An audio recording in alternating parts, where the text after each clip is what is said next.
Dardingizga davo bo'ladigan narsa mana shu. Agar sizda ham shunaqa muammo bo'layotgan bo'lsa, ya'ni pechka muammosi, qachonki pechka yoqqaningizda bir tomon yaxshi isitib, boshqa tomon isitmayotgan bo'lsa yoki konditsioner yoqqaningizda bir tomon sovutib, boshqa tomon sovutmayotgan bo'lsa, bu mana shu narsadan bo'ladi.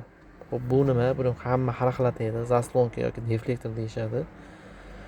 Xo'p, qachonki siz pechka yoqqaningizda bu tepaga ochilib, pastga pechkani yo'lini ochsa yoki konditsioner yoqqaningizda yopilib, tepadan konditsioner yo'lini ochib beradi. Buni ochib yopadigan narsa mana bu motorchik. Mana bu shestigranniy joyi, mana bu shestigranniy joyiga tushadi. Yonida. Pechka yoqsangiz bu mana bu joyi aylanib tepaga ochiladi yoki konditsioner yoqsangiz yana aylanib pastga olib tushadi.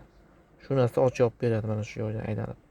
Agar sizda bir tomon yaxshi isitib yoki sovutmayotgan bo'lsa, siz deflektoringiz mana bu holatga kelib qolgan. Ko'ryapsizmi? Yangi bilan solishtirsak, shu motorchi tushadigan shestigranniy joyi yeyilib ketgan. Ko'ryapsizlarmi? Siz pechka konditsionerini yoqasiz, motorchi ishlayveradi, lekin bu turgan joyida turaveradi qatib. Motorchi aylanaveradi, lekin bu ochilib yopilmaydi. Shuning uchun sizni bir tomoningiz yo yaxshi isitmayapti yoki yaxshi sovutmayapti.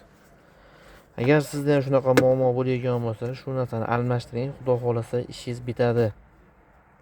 Videoga like bosib obuna bo'lib qo'yinglar, xudo xolasa foydali videolar hali xudo xolasa ko'p chiqadi.